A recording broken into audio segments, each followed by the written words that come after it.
CSE take guide में एक बार आपका फिर से स्वागत है। और आईडी मेरी बंद हो गई है यूसीएल वाली। और हंसी आ रही है कि सियानी बिल्ली खंबा नोचे। और तो कुछ भाई मैं कह नहीं सकता इस टाइम।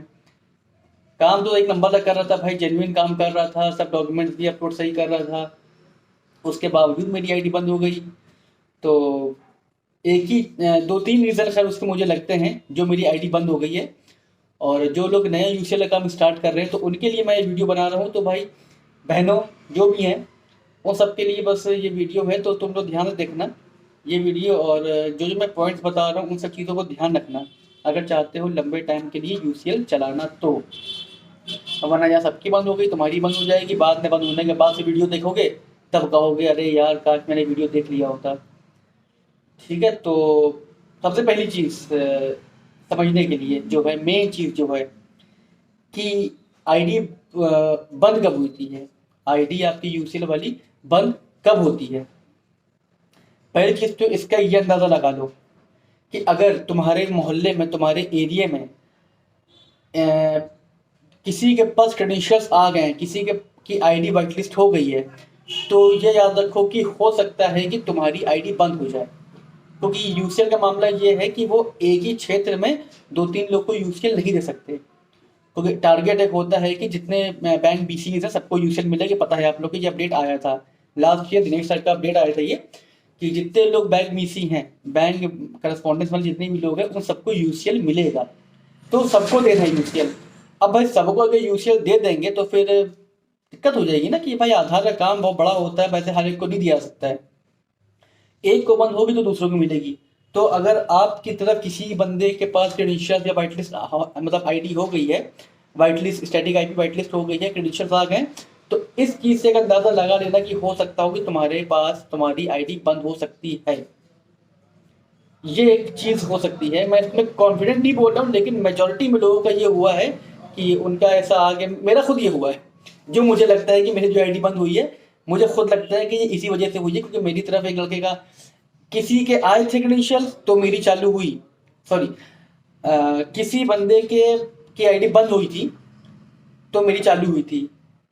मेरी बंद हो रही है तो किसी और की चालू हो रही है। यही हुआ है, ये मेरे साथ यही हुआ। खैर, तो इस चीज़ का एक ध्यान रखिएगा कि ये हो सकता है कि ऐसा हो। अच्छा, ये भी कब तब होता है जब मतलब आपकी आईडी में कुछ दिक्कत होगी। भाई अगर यूसीएल आपकी बंद हो रही है तो ऑब्वियस ये बात है भाई, कोई ना कोई रीज़न देना होगा क्यों बंद हो रही है। भाई या तो ओवर चार्ज करोगे, या फिर आपके टाइमिंग वाला मसला होगा, 9 से 6 की टाइमिंग का मसला होगा, या फिर आपका डॉक्यूमेंट्स गलत लगा रहा होगा। ये तीन चीज़ें हो सकती हैं, तभी आपकी आईडी बंद होती है। भाई आप टाइम से नहीं चला रहे होगे, 6 बजे बाद चला रहे होगे तो दिक्कत हो सकती है। और डॉक्यूमेंट्स अपलोड सही नहीं कर रहे होगे तो दिक्कत हो सकती है। ठीक है, तो दो तीन दिक्कतें होती हैं इसमें। दूसरी चीज़, पहले तो ये मैंने बता दिया कि आईडी बंद होने का दिक्कत मतलब क्या होता है मसला। दूसरी चीज़ बता दूं कि अगर आप यूसीएल चला रहे हो और आपकी रिपोर्ट्स दिखना बंद हो जाए, जो डे टू डे रिपोर्ट्स जो होती हैं, जनरल रिपोर्ट्स जो होती हैं, अगर वो दिखना बंद हो जाए लंबे टाइम के लिए, 1-2 महीने के लिए दिखना बंद हो जाए, तो बेटा इससे अंदाज़ा लगा लेना कि तुम्हारी ये आईडी पे जो है वो तलवार लटकी हुई है। ठीक है, तो ये भी एक चीज़ होती है कि अगर आपके रिपोर्ट दिखना बंद हो जाए तो अंदाज़ा लगा लेना इससे। तीसरी चीज़ जो होती है टाइमिंग, 9 से 6 की टाइमिंग है। जब स्टार्टिंग मेरी आईडी की हुई थी तो मुझसे डिस्ट्रिक्ट मैनेजर लोगों ने नसीहत की थी, बेटा काम करो, सही करते हो काम, बस टाइमिंग का ध्यान रखना, 9 से 6 की टाइमिंग रखना। और आज सुबह ही मैंने एक मैसेज देखा, अभी एक भाई साहब की नई आईडी स्टार्ट हुई है, उन्होंने सुबह सुबह 7:30 बजे आईडी लॉगिन कर ली अपनी।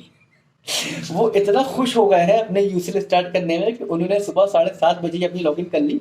तो खैर मैंने उनको मैसेज कर दिया था कि भाई साहब अभी नई नई आईडी स्टार्ट हुई है तो ऐसा ना हो कि महीने भर में ही निपट जाओ। हमारे जानने वाले भाई थे, खास भाई हमारे, 2 महीने में बेचारी की आईडी निपट गई थी इसी चक्कर में। 6 बजे के बाद उन्होंने अपनी आईडी चला ली थी, वो भी एक बार नहीं 2-3 बार। तो इस चीज़ का खास ध्यान रखना। आप सोच लो कि यार चुप्पे से पता नहीं चलेगी किसी को, लेकिन भाई साहब सारा रिकॉर्ड पहुंच जाता है, किस टाइम लॉगिन कर रहे हो, किस टाइम सिंक कर रहे हो, सब पता चल जाता है। तो इस चीज़ का ध्यान रखो, टाइमिंग का। दो चीज़ें हो गई। तीसरी चीज़ है डॉक्यूमेंटेशन का जो अपडेट है। तो इतना बता दूं, ये वाला जो पेपर है, ये सभासद वाला जो पेपर कहते हैं हम लोग, सभासद पार्षद वाला, नगर पंचायत प्रधान, इस पेपर को मत लगाना। यही पेपर लगाने से मेरी आईडी दिक्कत हुई है, जो मुझे लगता है इस पेपर ने ही कांड किया है। अब पता नहीं भाई यूसीएल वालों को समझ में नहीं आता, या क्योंकि ये भाई डॉक्यूमेंट जब ऑफिशियल बताया गया है उसके बावजूद भी ये लगाने पर रिजेक्ट हुए हैं। मेरे 32 पैकेट रिजेक्ट हुए थे, अब तक एक भी नहीं हुआ था, इकट्ठा मेरे 32 पैकेट रिजेक्ट हुए। क्यों हुए, कहा हुआ, कुछ नहीं बताया गया, ड्यू टू टेक्निकल इशू बस। भाई मेरी आईडी सही चल रही थी, टाइमिंग मेरी सही थी, और टाइमिंग मेरी सही थी, और मैं सब कुछ सही काम कर रहा था, डॉक्यूमेंट पैसा मैं सही ले रहा था, और तो क्या हुई, क्यों रीजन मेरी बंद हो सकती है। तो यही मुझे लगता है कि मैंने ये पेपर बहुत इस्तेमाल किया है, इस चक्कर में मेरी आईडी बंद हुई है। तो एक नसीहत करना चाहूँगा बस, टाइमिंग तुम लोग ध्यान दे लोगे, पैसे का तुम लोग ध्यान दे लोगे, पर इस डॉक्यूमेंट का ध्यान ज़्यादा देना, ये डॉक्यूमेंट मत लगाना। क्योंकि मेरे जानने वाले थे, उन्होंने बताया था कि वो आईडी 2 साल से चला रहे हैं, 17,000 वो एनरोलमेंट कर चुके हैं, पर आज तक उन्होंने ये पेपर नहीं लगाया। अब बताओ, जो ये पेपर नहीं लगा रहा है उसकी आईडी लंबी चल सकती है? तो उन्होंने कहा कि भाई मेरी चल रही है। उन्होंने आज तक ये पेपर लगाया ही नहीं, सभासद वाला पार्षद वाला। वो छोटे ही कहते हैं कि ओरिजिनल डॉक्यूमेंट लेकर आइए, निवास लेकर आइए, मूल निवास लाइए, डीएल लाओ, पैन कार्ड लो, वोटर, पासपोर्ट, बहुत सी आईडियाँ होती हैं, आप लोगों को सब पता है जो लोग आधार का काम कर रहे हैं। तो ये सब चीज़ों का ध्यान रखो, ये वाला पेपर मत लगाना। एनरोलमेंट का जो फॉर्म होता है यूसीएल वाला, वेरिफिकेशन वाला फॉर्म जो होती है मुहर वाली, वो वाला फॉर्म भी सही भरना। काफ़ी लोग होते हैं जो जल्दबाजी में आड़ा बेड़ा जो हुआ फॉर्म भर दिया।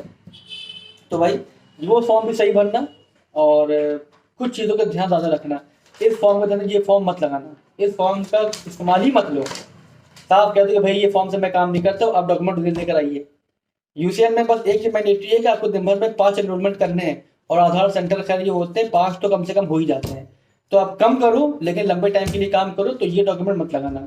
टाइमिंग का ध्यान रखना, और आईडी जो मैंने बताया था कि वो डॉक्यूमेंट वाला वो मसला, और 2-3 बातें मैंने बताई हैं, वो सब बातों का ध्यान रखना, और जितना हो सके भाई सही से काम करो, ठीक है। तो have a nice day, take care and thank you.